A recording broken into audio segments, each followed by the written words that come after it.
Hi, welcome back to Paul's Stuff. This is my YouTube channel where I talk about everything I love.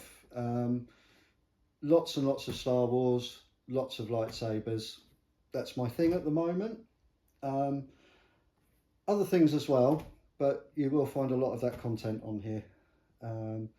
If you want to check out what other things I've looked at, then please do have a look at the channel and see what other videos are there.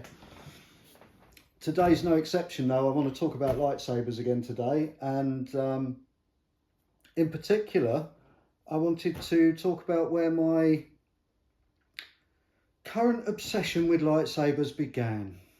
So a few months ago now, back at the beginning of the year, I decided that I would like to try and do a Jedi costume for when I'm cosplaying with the cosplay groups that I work with. Hello Vader's Raiders, any of you that are watching.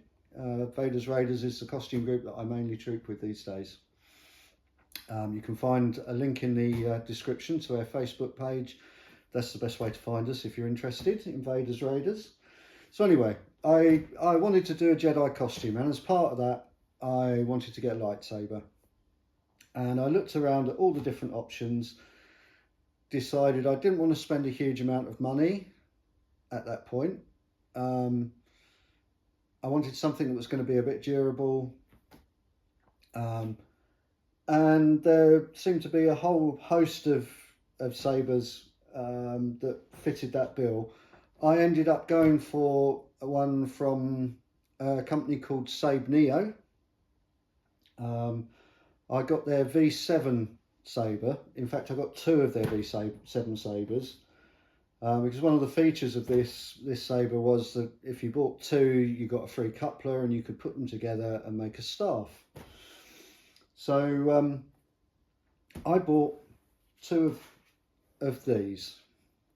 Now when I bought them, these were just all in plain grey. I've added the wrap, I've added the charge port plug, I've added blade plugs, and I've also added this section at the bottom with the Covertech wheel on. As I said, I did buy two. I didn't really know where my Jedi costume was going to go at this point, but I thought it might be nice to be able to put the two together. They did come with a coupler so that you can do just that. So you unscrew the pommels, screw the coupler section in between,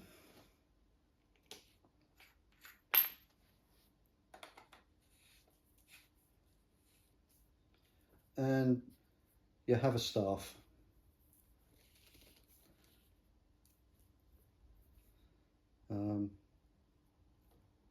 Very much like the Darth Maul lightsaber that I looked at a little while ago. So you can use it as a staff if you want to. I'm not going to show it you in that configuration because, as you know, that makes it difficult to show the blades and things. So just show you them as an individual saber. In fact, what I will do is just show you one of these.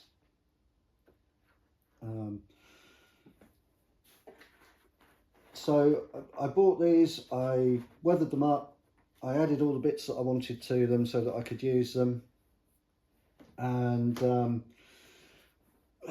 when I started to use them a little bit, I really found that the electronics that they came with from SabNeo were quite basic, and I wanted something a bit more. It had very sensitive gesture control on it, so if you swung the saber it would just come on, and that was very sensitive. You didn't really have to do too much movement for that to happen. It was quite limited in terms of the number of colours that it had on it. It was quite limited in terms of the number of sound fonts that it had on it. So what I ended up doing was buying 2 new cores from a company called Crimson Dawn. I bought 2 of their crimson cores, and that's what you can see in this lightsaber now. So it's easy enough to change the core out. It's just a couple of screws, the core slides out, you slide the new one in, replace the screws, different core in the saber. It is, as far as I'm aware, it's LGT compatible, so LGT cores will fit in here. So if you wanted to upgrade them to, say, NeoPixel or even Profi, you could do that. Although I believe that SabNeo have just come out with their own NeoPixel version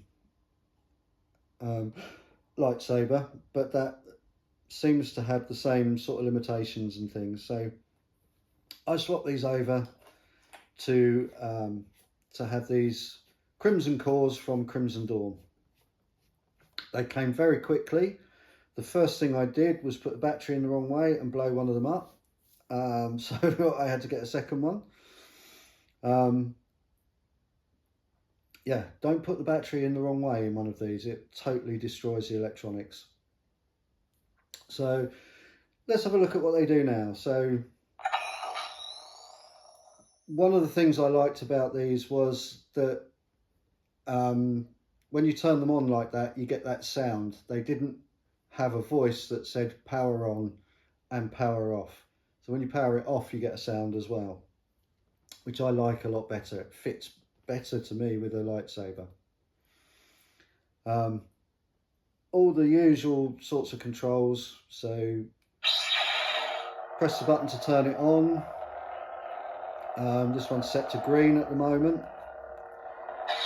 It's a blaster block. Let me pop a blade in here and you can see it better.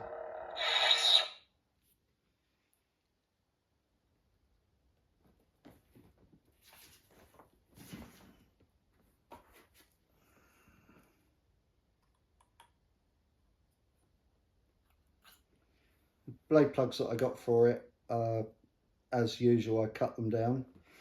So these are base lit lightsabers. So basically the hilt is like a big torch, and just shines the light up a hollow blade. So very, very good. They're quite bright, they're nice. These cores from Crimson Dawn, it's another reason I went to those. They're a nice bright LED core. So you've got blaster block, lock up. You can change the colours. This will start cycling through the colours. And you can have blues, greens, reds, purples, whites. I think there's a yellow one here as well. You can pretty much have any colour you want on them.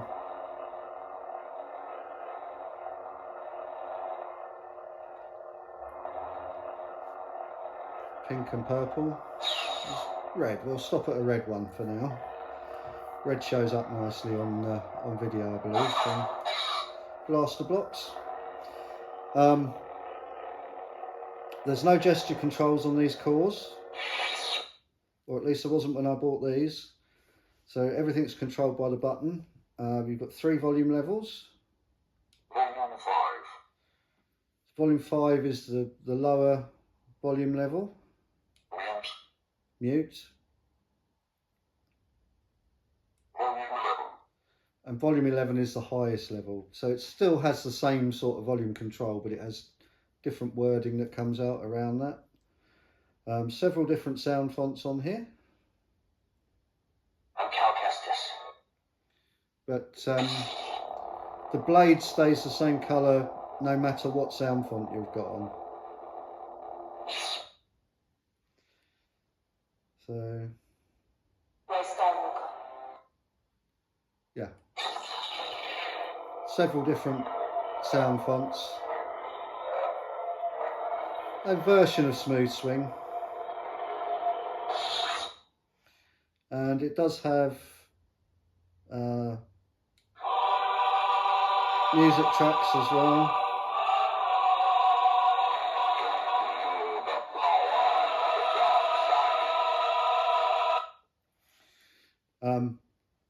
The music tracks are set the same as the sound fonts on here are set. You can't change them at all. There are several music tracks, but it will start in sequence. You have to start and stop each track to get to the track that you want to get to, which is a bit annoying.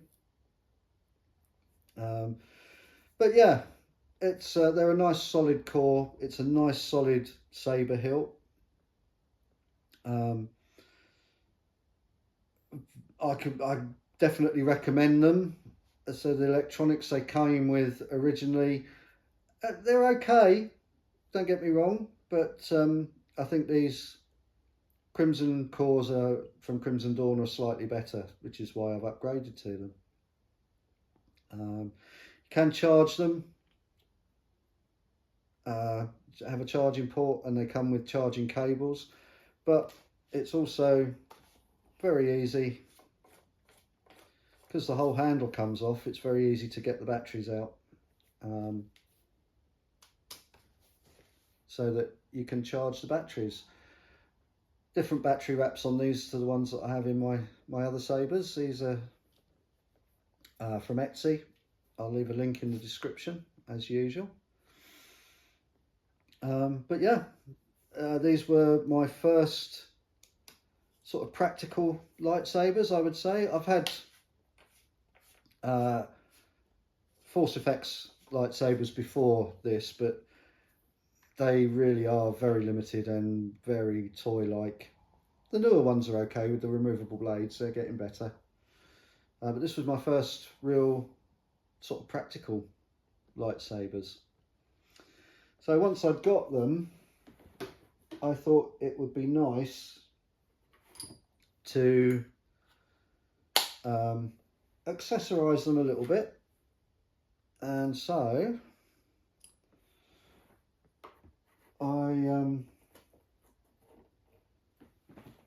I had this metal case hanging around from previous hobbies, and I decided to make a case for them. So they had their own case. Both sabers fit in here. I have screwdrivers for all the screws. There's alternative blade plugs and thumb wheels for blade retention if I want to use those. Some little tools I made up for battery removal, although you don't really need those. Spares and tools, spare batteries, cleaning cloth, and there's also a battery charger in here. So the idea was to try and create something where I could carry both of these sabers together, blades in a blade tube, and it would all be self-contained, and wherever I went costuming with them, I would have my my toolkit with me for them.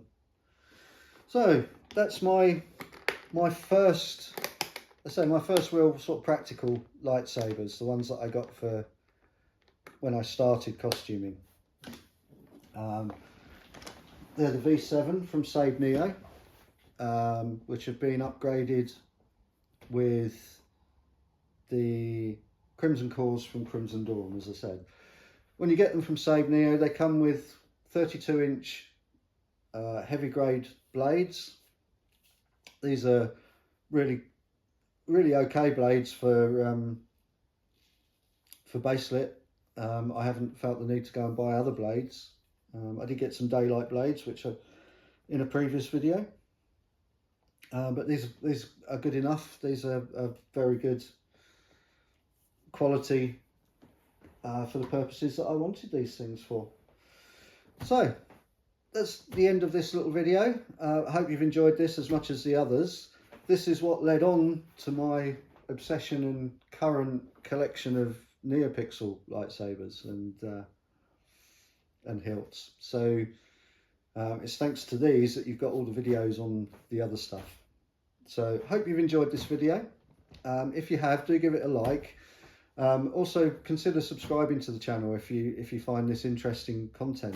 I try and post regularly to the channel, and so it's not always Star Wars, it's not always lightsabers. There is a mix of stuff on here, although that tends to be what mostly I'm focused on at the moment. So once again, thank you for watching this far, and I hope to see you again soon. Cheerio.